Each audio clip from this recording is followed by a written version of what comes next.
बकरा ईद का असल मज़ा तो जानवरों के ही साथ है। जब जानवर घर आ जाते हैं तो बच्चों को सबसे ज़्यादा मज़ा आता है और वही सबसे ज़्यादा एंजॉय करते हैं। मेरा छोटा सा भांजा है दाऊद, उसने भी बहुत एंजॉय किया।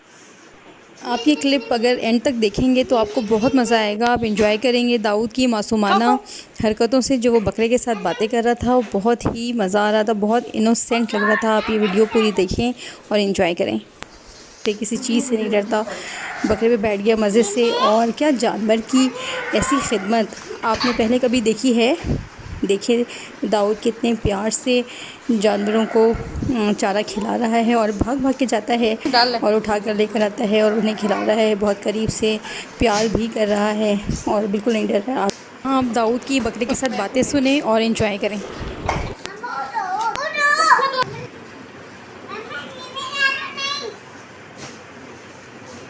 मेमे से बातें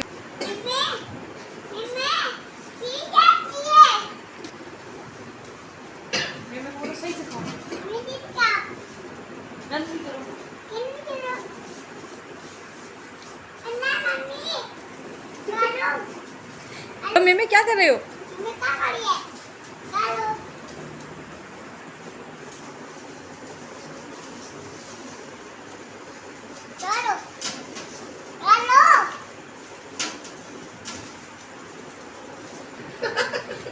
पाल कर लो, पाली कर लो।